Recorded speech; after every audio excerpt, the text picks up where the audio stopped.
Bismillahirrahmanirrahim. Assalamualaikum warahmatullahi wabarakatuh. Kami dari mahasiswa UIN Dato Karamapalu Mempersembahkan video presentase dari kelompok kami, kelompok 2, yang berjudul Negara dan Warga Negara Perspektif Aristoteles.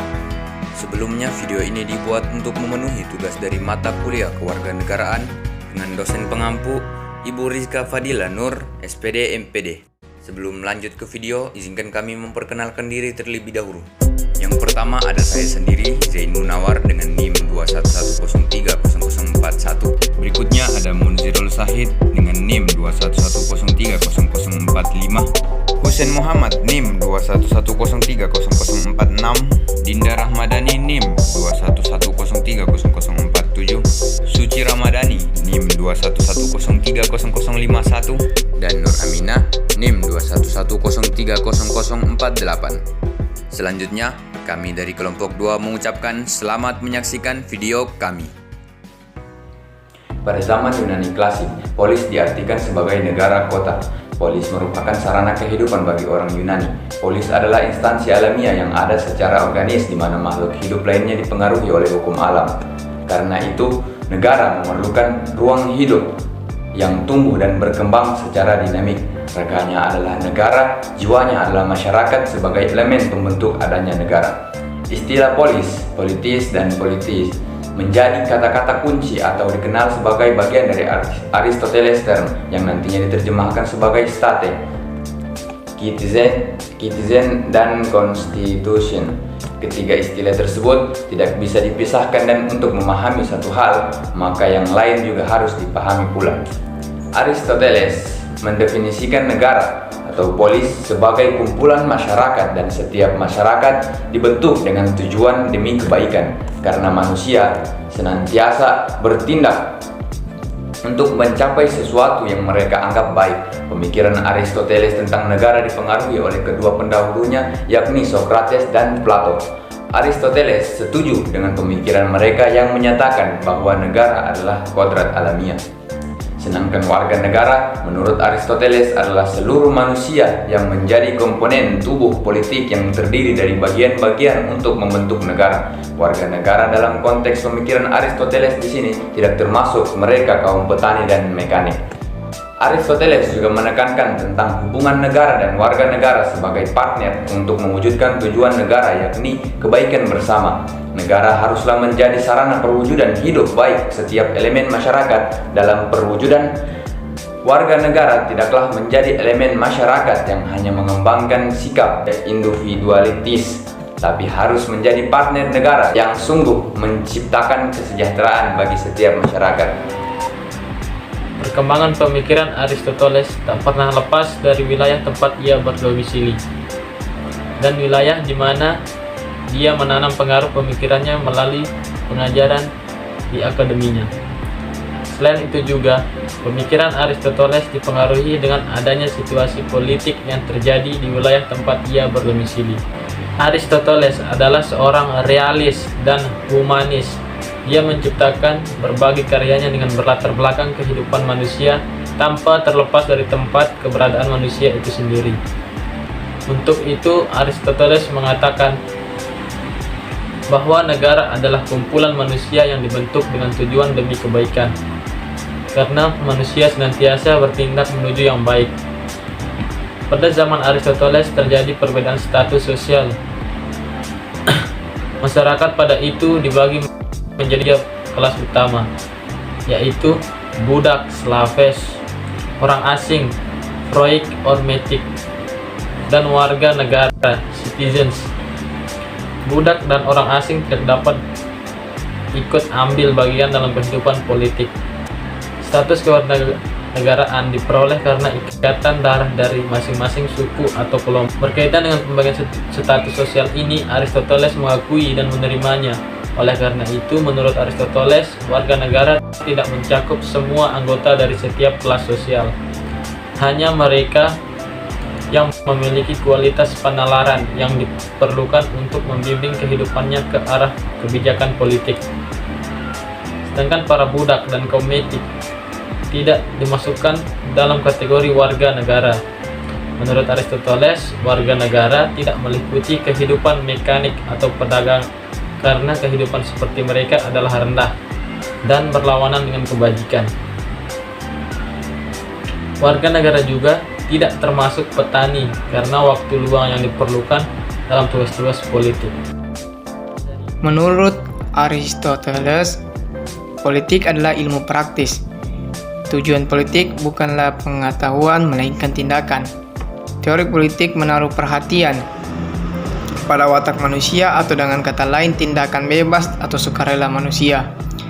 Karena teori politik memerlukan tindakan bebas dan sukarela manusia, maka teori politik memerlukan lebih dari sekedar penyempurnaan akal. Teori politik memerlukan juga kehendak kejujuran. Aristoteles menuliskan negara adalah kumpulan masyarakat dan setiap masyarakat dibentuk dengan tujuan demi kebaikan karena manusia senantiasa bertindak untuk mencapai sesuatu yang mereka anggap baik. Watak negara. Negara memiliki sifat monopoli, artinya memiliki kekuasaan atau kewenangan yang seutuhnya untuk mengatur dan menentukan tujuan yang akan dicapai oleh negara tersebut. Negara memiliki sifat mencakup semua, artinya semua peraturan perundang-undangan di negara tersebut berlaku untuk semua warganya tanpa terkecuali. Tujuan negara. Tujuan negara adalah suatu kesempurnaan warganya berdasarkan atas keadilan.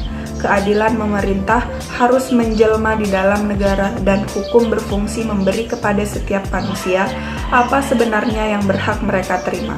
Warga negara. Warga negara merupakan seseorang atau individu yang tinggal dan menjadi bagian dari suatu masyarakat di wilayah tertentu sebagai salah satu unsur dari terbentuknya suatu negara, yaitu warganya. Warga negara secara sederhana dapat diartikan sebagai semua orang yang tinggal serta bertumbuh di negara tersebut. Relasi negara dan warga negara. Konstitusi.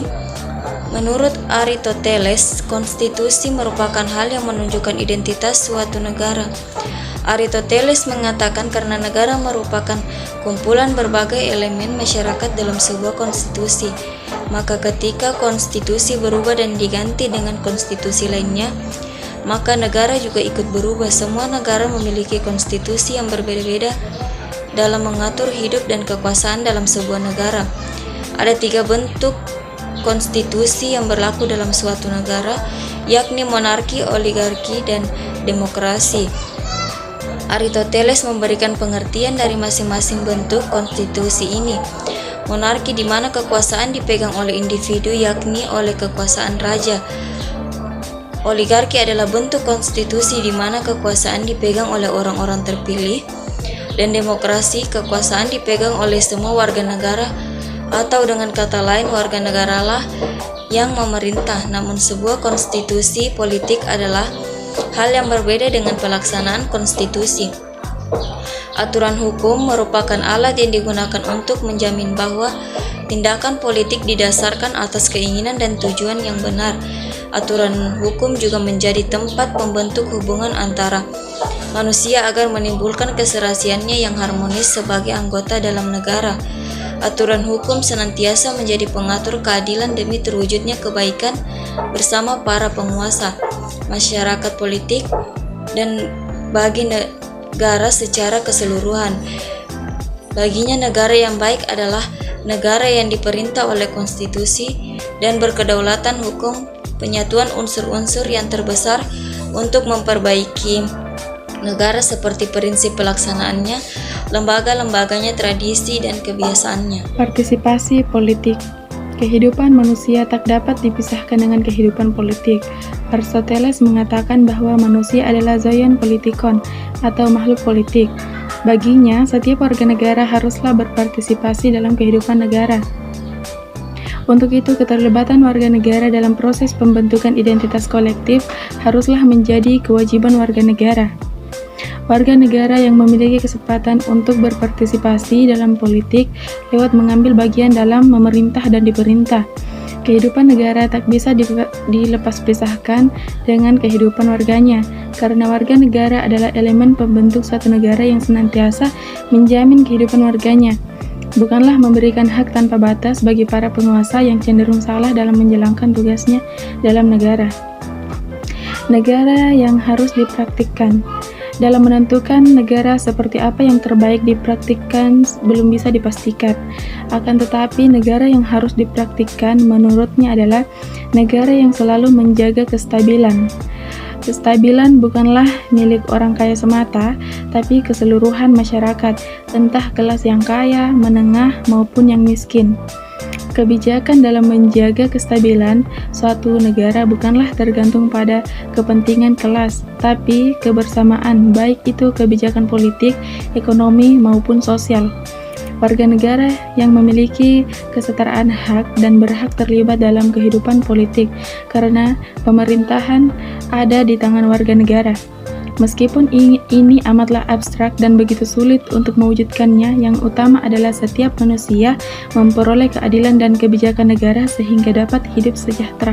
Terima kasih. Kesimpulan yang dapat kita ambil pada video kali ini, yang paling utama dari negara yang harus dipraktikkan adalah mewujudkan tujuan dari negara, yaitu kebaikan bersama. Kebaikan bersama dapat terwujud jika negara dan warga negara menjadi partner dalam usaha mensejahterakan kehidupan setiap individu manusia dalam bernegara. Kesejahteraan tentu tidak saja dalam hal memenuhi kebutuhan ekonomi setiap manusia sebagai komponen tubuh politik, tetapi seluruh kebutuhan hidup manusia yang utama adalah setiap manusia memperoleh keadilan dari kebijakan negara sehingga dapat hidup sejahtera. Dengan demikian, bahwa pemikiran Aristoteles ini menggarap tentang negara sebagai institusi yang terbaik yang terbentuk secara alamiah oleh manusia sebagai komponen tubuh politik dan warga negara sebagai partner negara dalam mewujudkan kebaikan bersama. Demikian video presentasi dari kami kelompok 2. Jika ada kata-kata kami yang salah mohon dimaafkan. Kami akhiri. Wabillahi taufiq wal hidayah. Assalamualaikum warahmatullahi wabarakatuh.